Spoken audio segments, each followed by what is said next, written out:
Les invito, hermanos, que me acompañen al libro de los Hebreos, capítulo 4. Hebreos, capítulo 4, versículo 14 al 16. Teniendo, por tanto, un gran sumo sacerdote que atravesó los cielos, Jesús, el Hijo de Dios, retengamos nuestra profesión, porque no tenemos un sumo sacerdote que no se pueda compadecer de nuestras debilidades, sino uno que fue tentado en todo, de manera semejante a nosotros, pero sin pecado. Por tanto, acerquémonos con libertad al trono de la gracia, para que podamos recibir misericordia y hallemos gracia para el auxilio a su tiempo. Hasta ahí. Como acabamos de leer, hermanos, si en verdad tenemos a nuestro Señor Jesucristo como nuestro sumo sacerdote, por consecuencia, nos acercaremos con libertad al trono de la gracia. Nuestro texto nos invita a una profunda y transformadora verdad. En virtud de tener a nuestro Señor Jesucristo, el Hijo de Dios, como nuestro gran sumo sacerdote, se nos otorga un acceso directo y privilegiado a la presencia de Dios. Este es un llamado práctico a acercarnos al trono de la gracia del sumo sacerdote perfecto y compasivo.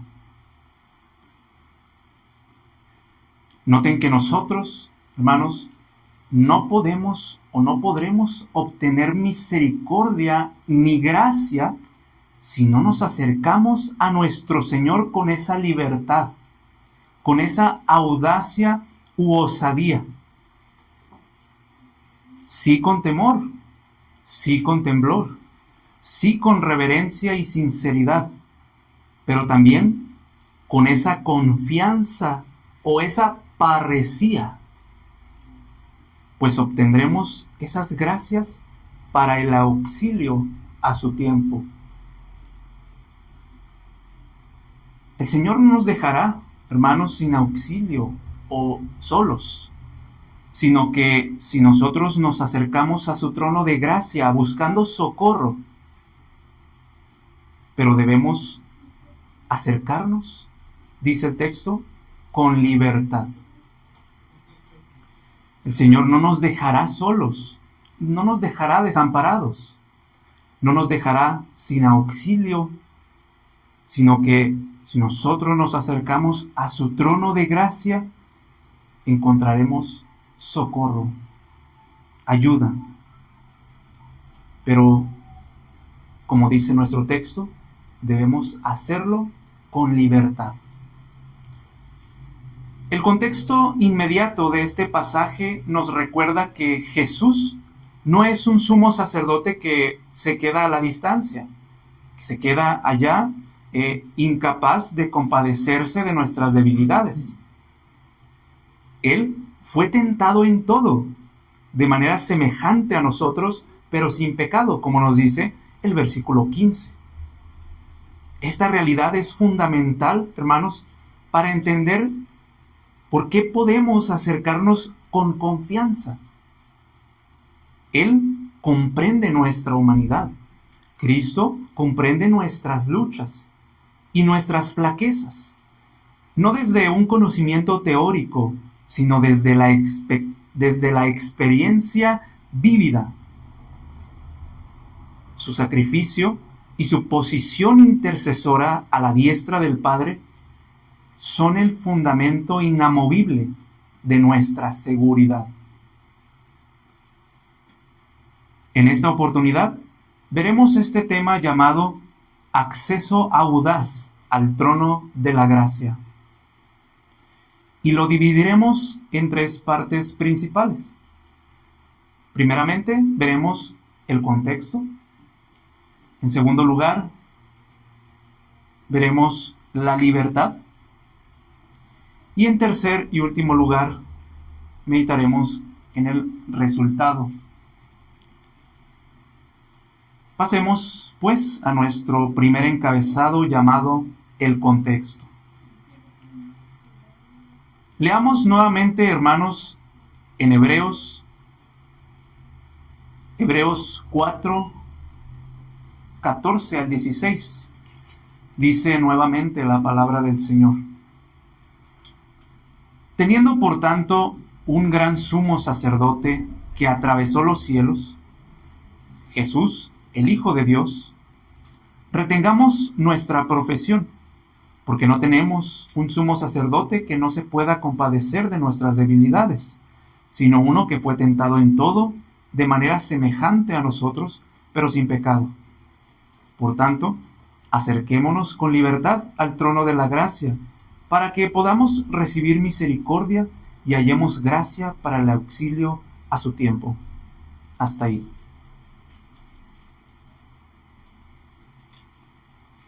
En el contexto, el apóstol está tratando con los creyentes de origen hebreo y haciendo un contraste entre las restricciones que tenían los participantes de la antigua economía con respecto a las libertades que tienen los de esta nueva economía.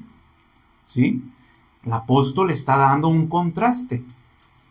El apóstol está haciendo un contraste entre estas dos partes, el Antiguo Testamento y el Nuevo Testamento.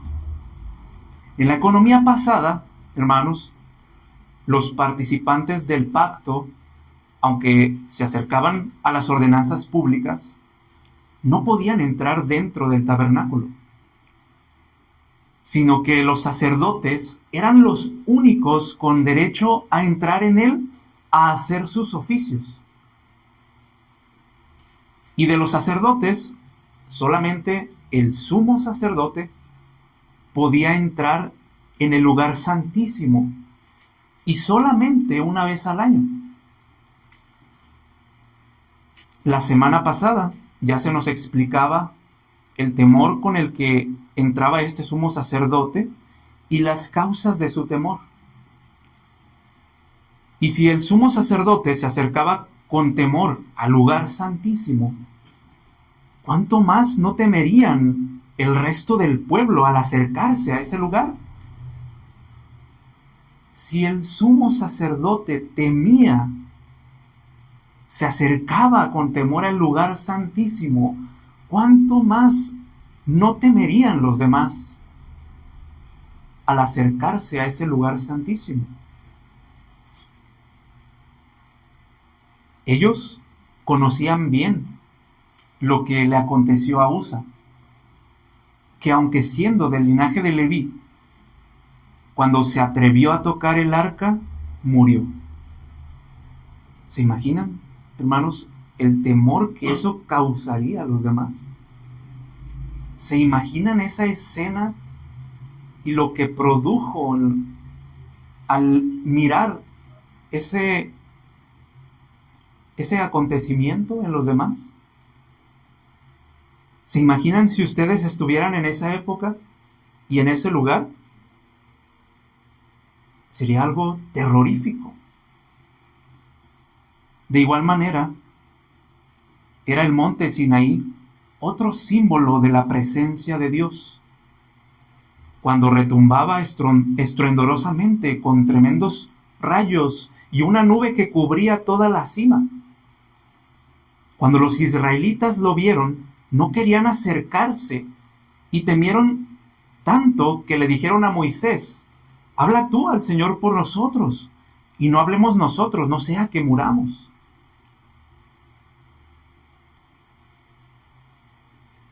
Esa era pues la imagen que el típico hebreo tenía de la presencia de Dios.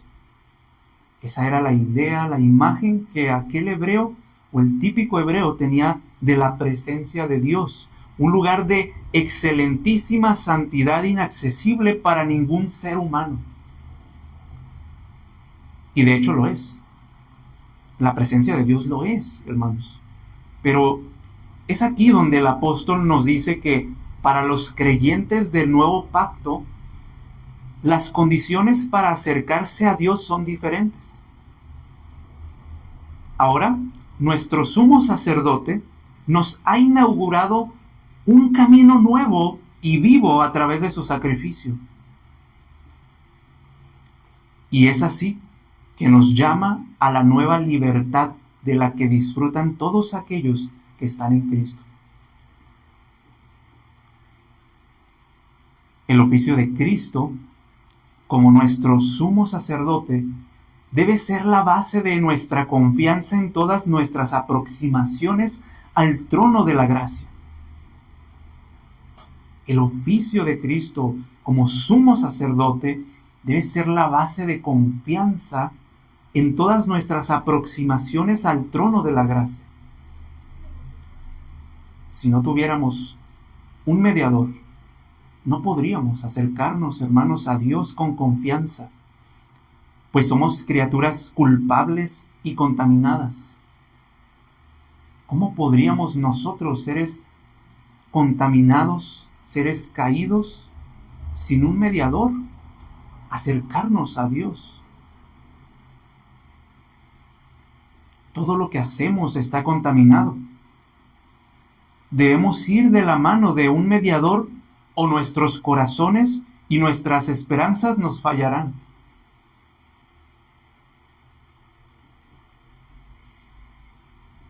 Todo lo que hacemos entonces es pecado, es pecaminoso.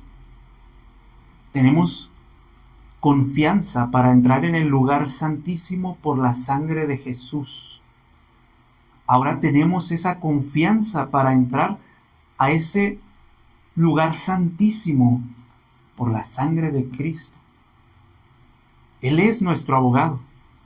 Y mientras intercede por su pueblo, lo hace con el precio en su mano. Lo hace con el precio en su mano con el que compró todo lo que nuestras almas quieren o pueden desear.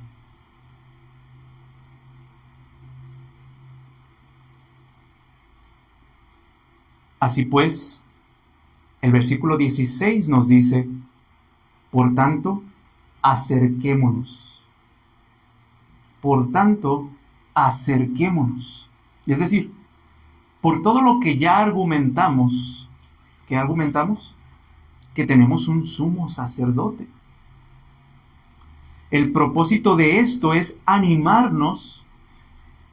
El propósito de esto es guiarnos y acercarnos en todos los asuntos relacionados con Dios por medio de nuestro sumo sacerdote, Cristo. Sin Cristo, como nuestro sumo sacerdote, no tendríamos el derecho ni la posibilidad de acercarnos un poquito siquiera al trono de la gracia.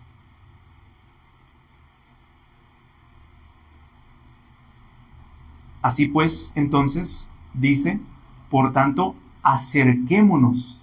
Es decir, de manera sagrada.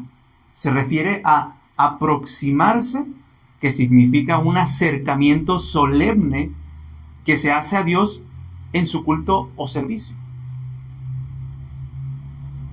También significa ofrecer sacrificios y ofrendas. Por lo tanto, la palabra se refiere al acceso del pueblo antiguo con sus sacrificios al altar del templo y al acercamiento de los sacerdotes al lugar santo.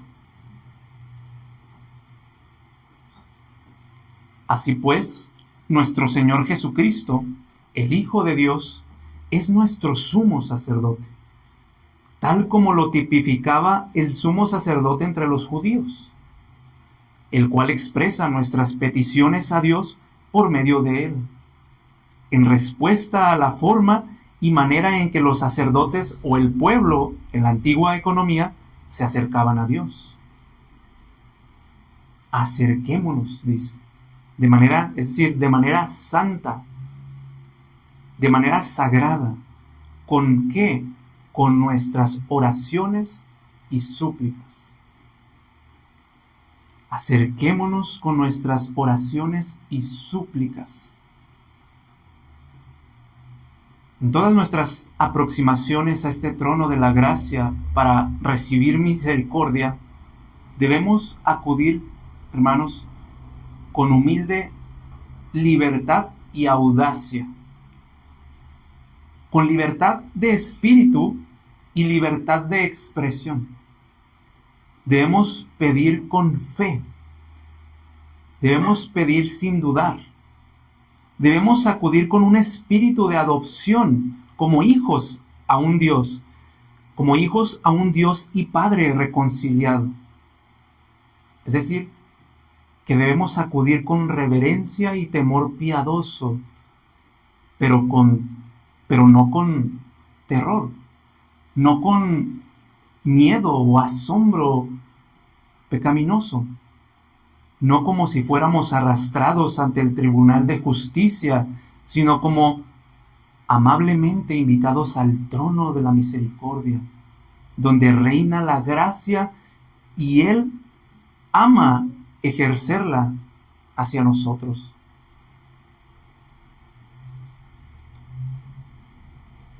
Debe haber un asunto de naturalidad, hermanos. Debe haber un asunto de naturalidad sin que lo forcen, sin que lo tengan que convencer. Tendería a tener esa cercanía con el Señor habiendo sido genuinamente salvo.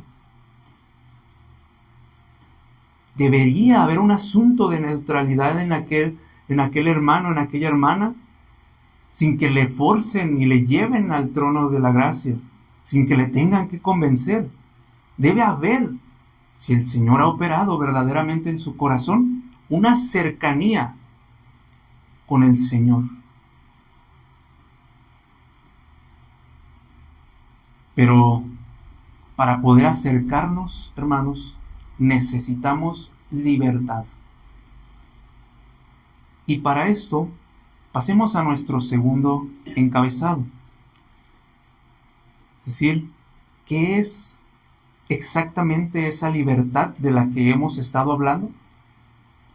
¿Qué es exactamente esa libertad? Pasemos, para responder a esta pregunta, a nuestro segundo encabezado. La libertad. Dice nuevamente nuestro texto en Hebreos 4:16. Dice: por tanto, acerquémonos con libertad al trono de la gracia, para que podamos recibir misericordia y hallemos gracia para el auxilio a su tiempo. Hasta ahí.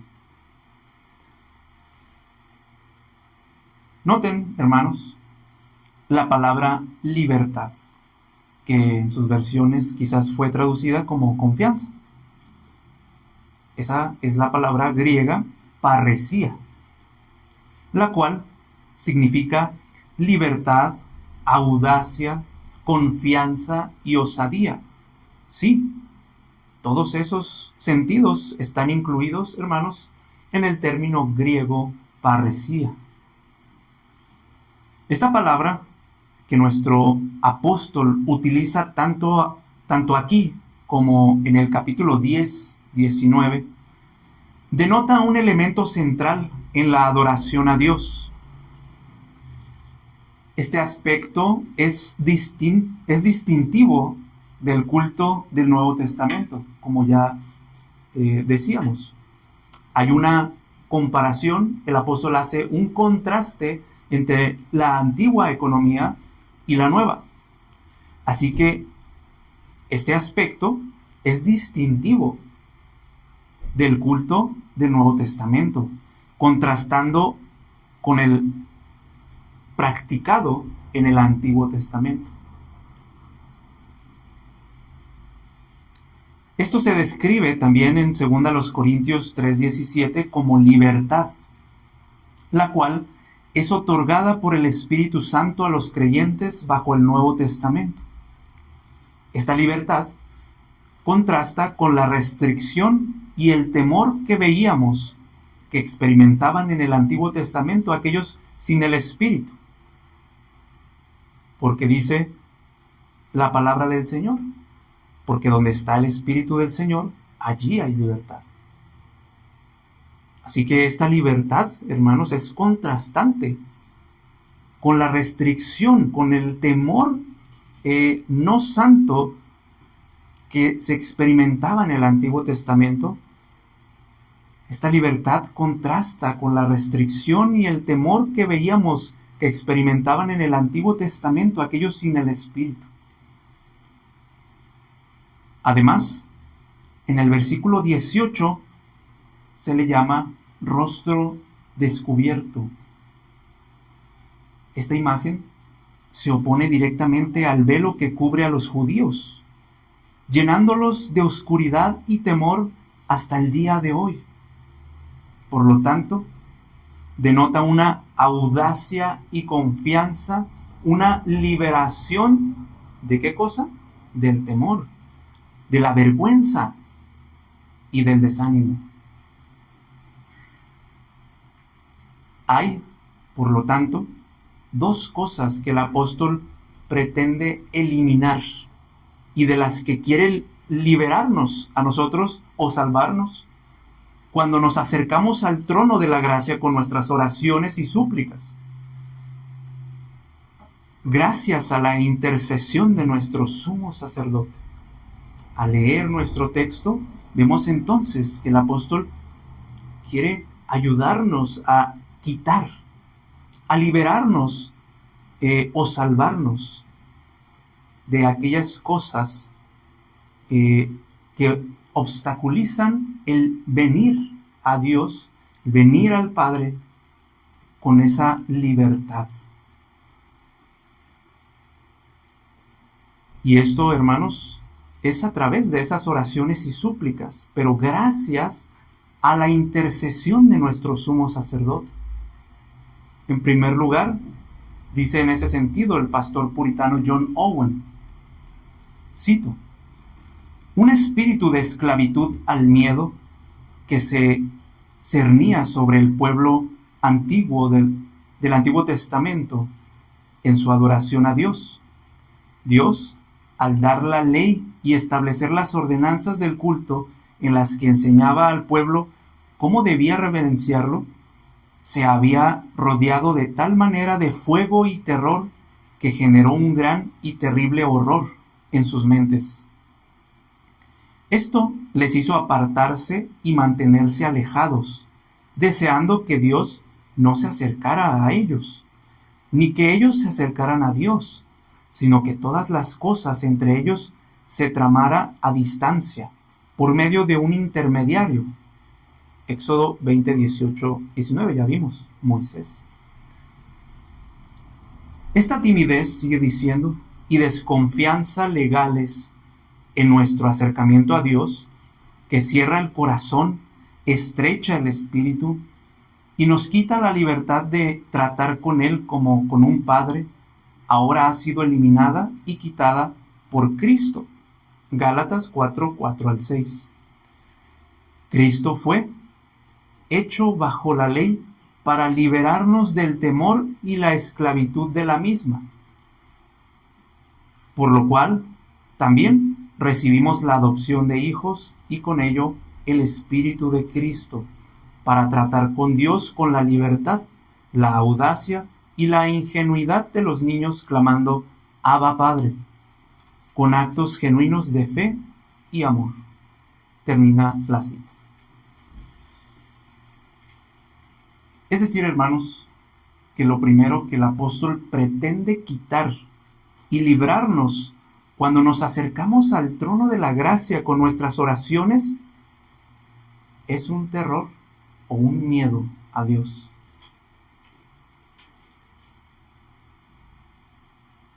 ¿Por qué muchos tienen miedo a Dios? ¿Por qué muchos tendrían terror a Dios? La respuesta es, hermanos, porque no hay parresía en sus vidas. No hay esa gracia en sus corazones, no hay esa libertad, no hay esa confianza, no hay esa audacia dada por el Espíritu Santo. O muchas de las veces es por ignorancia que cerramos la puerta a esa libertad que ya nos ha sido dada. Pues dice su palabra que nos ha sido dado el espíritu de adopción, no de esclavitud, que produce miedo o temor carnal. No, nos ha sido dado un espíritu de adopción, de libertad, de confianza, no de una esclavitud que provoca un miedo al venir a Dios. Así pues, el miedo que caracterizaba la relación del pueblo del Antiguo Testamento con Dios ha sido eliminado por Cristo. Bajo la ley, el culto a Dios estaba envuelto en terror, lo que generaba un profundo horror y hacía que el pueblo deseara mantenerse a la distancia, gestionando todo a través de un intermediario, como ya decíamos al principio. Y esa timidez, hermanos, les impedía tratar con Dios con la libertad de un hijo a un padre amoroso. Así que esa timidez, esa distancia, esa alejanía, ahora ha sido quitada.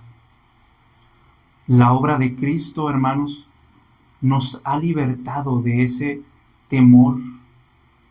La obra de Cristo nos ha libertado de esa esclavitud, de ese terror al Señor.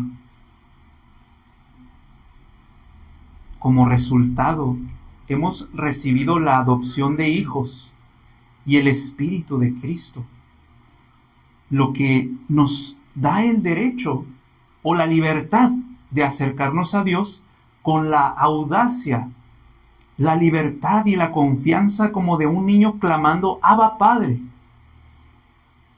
en un genuino ejercicio de fe y amor.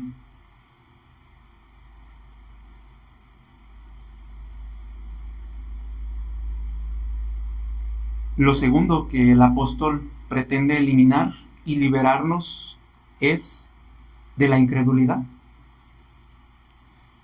De esa incredulidad que surge de un sentimiento de nuestra propia indignidad. De la apreciación de la grandeza y el terror de Dios surge un temor en la persona o en las personas sometidas a la ley. Repito, de la apreciación de la grandeza y el terror de Dios surge un temor en las personas sometidas a la ley. Y de la consideración de su propia vileza surge una desconfianza en los pecadores, acompañada de miedo y desánimo, como si no hubiera esperanza para ellos en Él o con ellos. Pues es lo mismo que le sucedió, hermanos, como ustedes saben, al ministro pastor Martín Lutero. Él se sentía tan miserable que ninguna de las cosas u obras que él hacía podían ni sentía que agradara a Dios. Pues él iba al confesionario, se iba, recordaba más pecados y volvía nuevamente a confesar, pues se sentía indigno a tal grado que le aterraba ese Dios tan justo a comparación de nosotros como pecadores, y eso le permitía tener la libertad de verle como un Padre amoroso. Eso, lo repito, le aterraba ese Dios tan justo a comparación de nosotros como pecadores. Y eso no le permitía tener esa libertad de verle como un Padre amoroso, un Padre misericordioso. No le permitía él, como hijo, acercarse a Él. El apóstol entonces también querría eliminar esto basándose en el sacerdocio de Cristo. Es decir, que el sacerdocio de Cristo hermanos, elimina esa distancia, ese terror, ese miedo no santo hacia el Padre. La manera que se nos asigna para acercarnos a Dios incluye todo esto. Debemos hacerlo con audacia. Palabra que significa, eso significa esa libertad interna y espiritual que se opone a la timidez y la esclavitud legales descritas anteriormente. Por lo tanto, hermanos, esta parresía es, en primer lugar, nuestro derecho y libertad espiritual, acompañada de una santa confianza en nuestro acceso a Dios, para darle a conocer nuestras peticiones. Es decir, para darle a conocer nuestra condición, nuestras necesidades y nuestros deseos. ¿Cómo? Libremente y con confianza.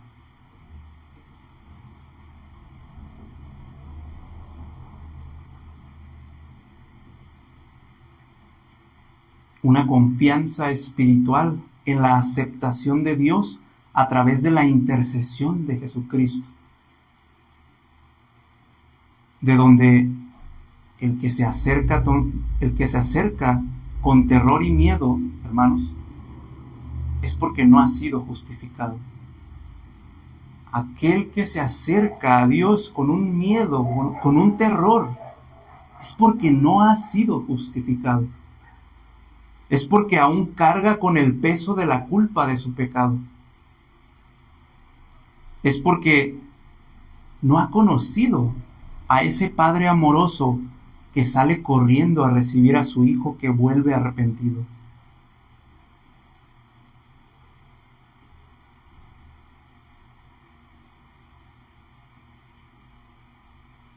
Por eso dice el apóstol Juan,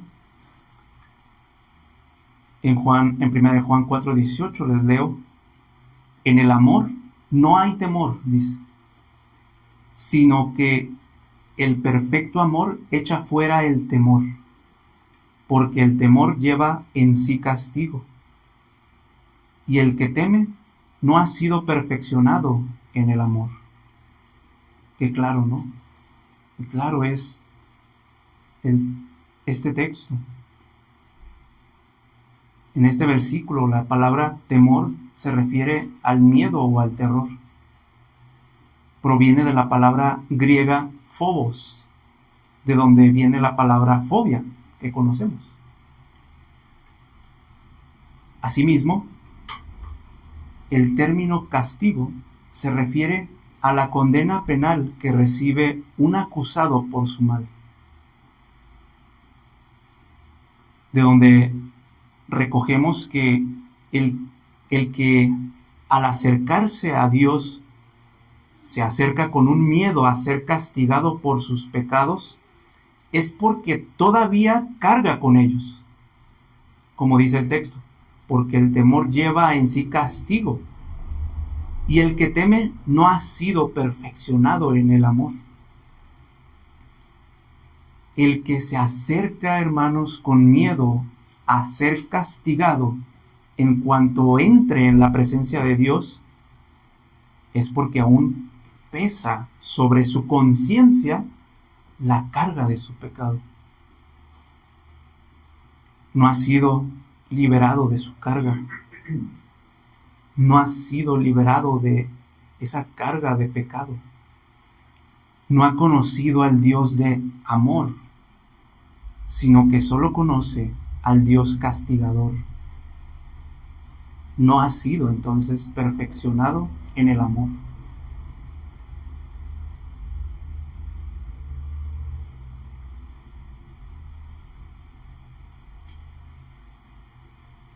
Uno de los errores comunes que algunos cristianos llegan a cometer, hermanos, es acercarse a Dios de una manera distante. algunos creyentes suelen acercarse a Dios en oración de forma alejada del Señor. Me refiero que cuando oramos al Señor, hermanos, y nos dirigimos a Él en nuestras oraciones, lo hacemos como si no tuviéramos el franco derecho de acercarnos. Como si no tuviéramos, es decir, el camino abierto. Como si el velo aún no hubiera sido quitado. Sin la confianza, cercanía que produce el amor, sin la libertad que Dios nos ha dado a través de Cristo.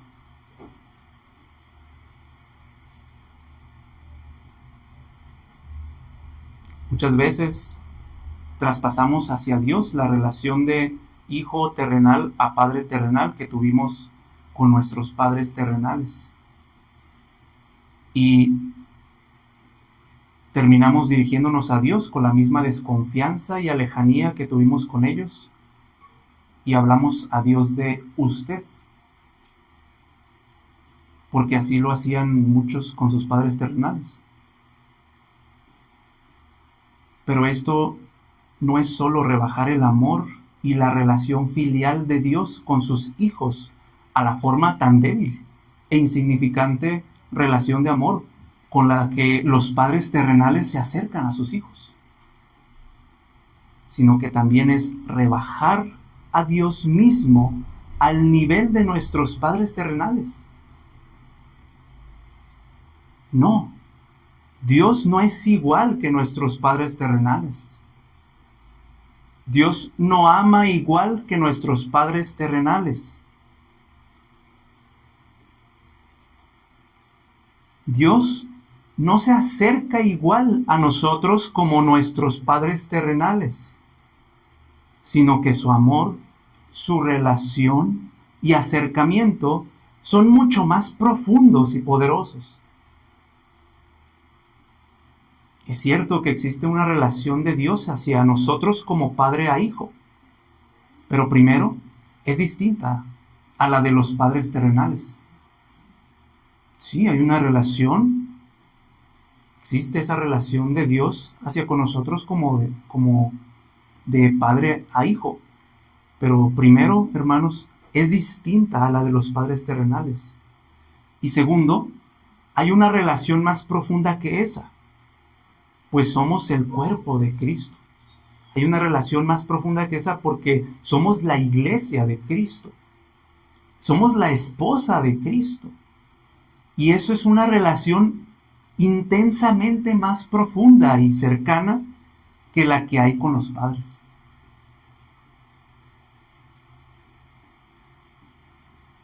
Muchos hablan al Señor de usted, más por razones culturales que por razones escriturales. Ustedes saben que nuestro idioma y nuestra cultura es la única que tiene esas distinciones, porque ni en España hacen esas diferencias que nosotros hacemos con el tú y el usted.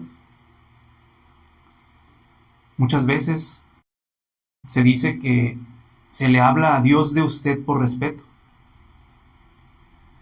Entonces, pregunta, ¿la esposa le falta el respeto a su esposo cuando le habla de tú?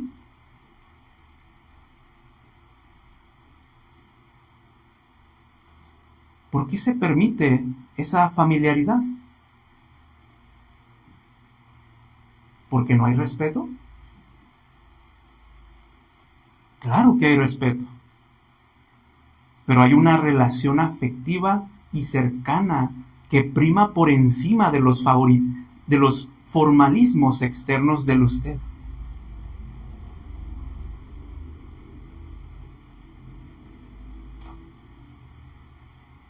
Una de las marcas de salvación que se relaciona con esto, hermanos, es que cuando uno experimenta el amor a Dios, uno se siente tan amado y tan cercano que no encuentra por qué tendría que hablarle de usted a un ser que se volvió tan amado y tan cercano como Dios mismo.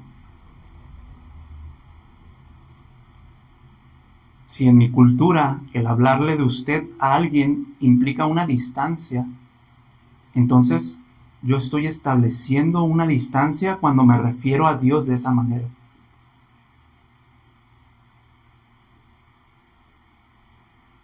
Y aunque ciertamente hay una distancia hacia Él como Rey, hermanos, la experiencia salvadora provee una cercanía tal y una libertad que no puede hablarle sino de tú a Dios, como algo natural en todos los que han experimentado de manera profunda el amor de Dios en Cristo, que los conduce a esa libertad y confianza.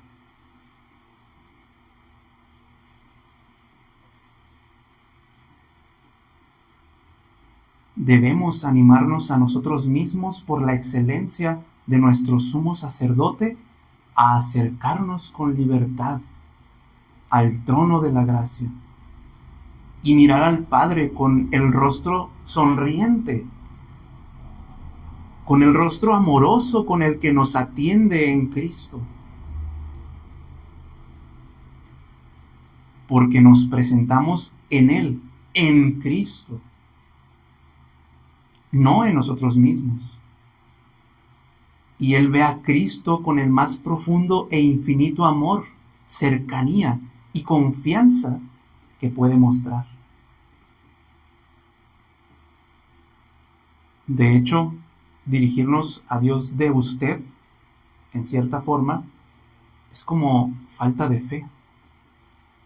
Sí, es como falta de fe porque no nos estamos acercando en Cristo, sino en nosotros mismos. ¿Se fijan? No nos estamos acercando como cuerpo de Cristo, como unidos a Cristo, sino como separados de Cristo, nuestro sumo sacerdote.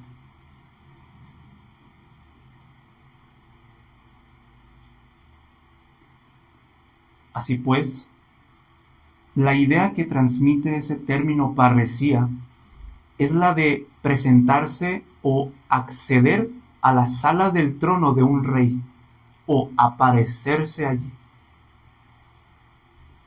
También se traduce como osadía, porque se tiene la osadía de hablar con libertad delante de ese trono. Es ese mismo término que se usa o que usa el apóstol Pablo de acercarnos confiadamente al trono de la gracia. Tenemos libre acceso delante de Dios para hablarle con confianza y con libertad. También es el mismo término que se utiliza para cuando los discípulos pedían al Señor que les diera parresía, para que con parresía anunciaran el Evangelio, con esa libertad de palabra.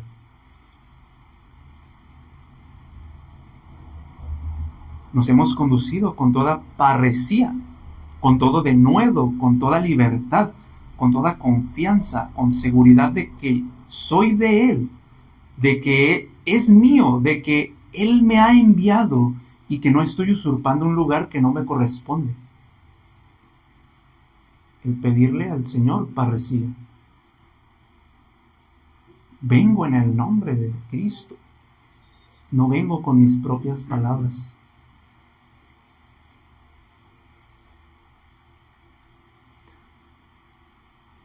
Esto nos lleva, como bien dice nuestro texto, a un resultado. Y para eso vayamos a nuestro último encabezado llamado el resultado.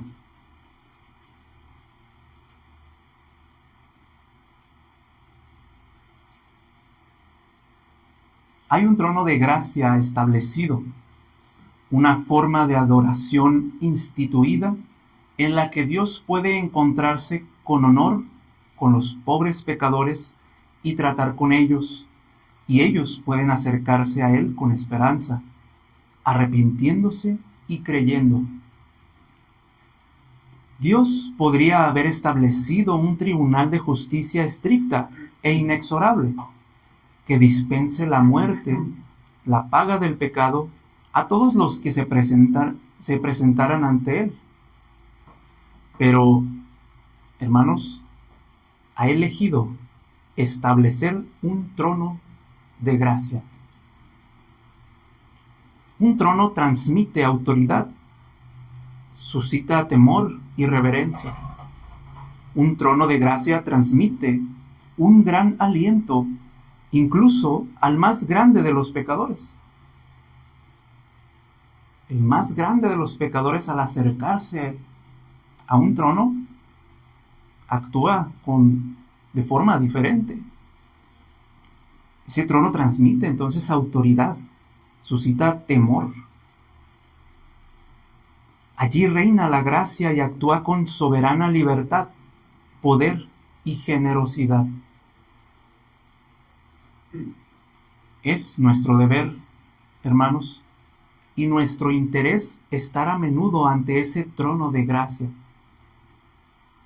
esperando al Señor en todos los deberes de su adoración privada y pública.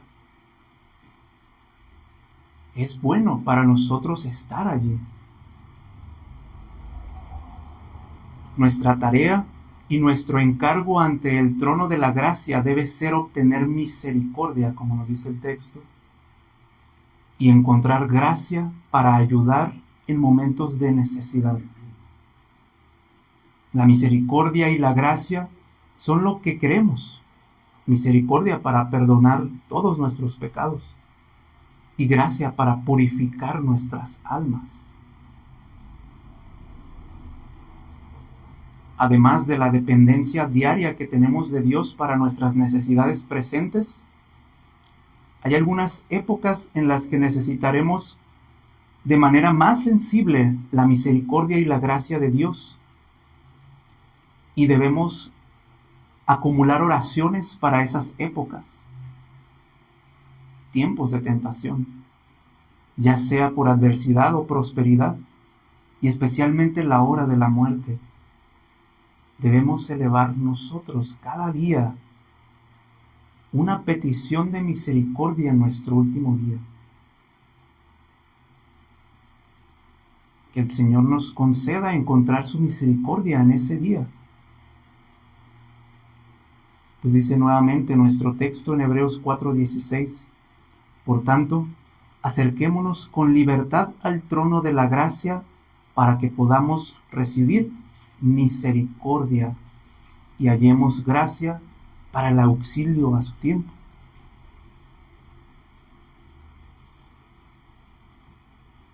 ¿Qué obtenemos al acercarnos de esta manera, hermanos? El texto nos dice, primero, recibir misericordia. La misericordia es la manifestación de Dios, hermanos, de no darnos al castigo que merecen nuestros pecados. La necesitamos porque somos pecadores, porque fallamos constantemente, por eso necesitamos misericordia. Nuestros pecados merecen el castigo, merecemos el castigo. Y segundo, hallar gracia para el auxilio a su tiempo. La gracia es el favor inmerecido de Dios que nos da lo que no merecemos. Que merecíamos condenación. La gracia nos da lo que no merecemos. La necesitamos entonces para vivir la vida cristiana, para enfrentar las pruebas, para resistir la tentación y para servirle.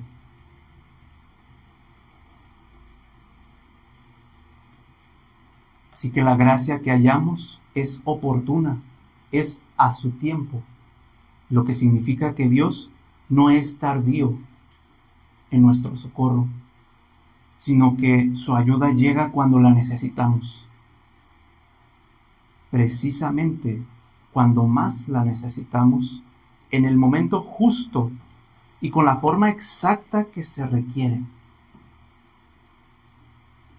Por eso debemos tomar lo que el Señor nos da y no tirarlo. El Señor jamás nos dejará sin ayuda o solos en nuestra lucha. El trono de la gracia no es un lugar de juicio, hermanos, sino un lugar de auxilio y socorro. Pero el principio es, debemos nosotros venir al trono por socorro y hacerlo con parresía, con libertad. Es un acto de fe, es un acto de obediencia el acercarse. Nuestra necesidad es constante, por lo tanto, nuestro acceso debe ser frecuente y sin reservas. Oremos, hermanos.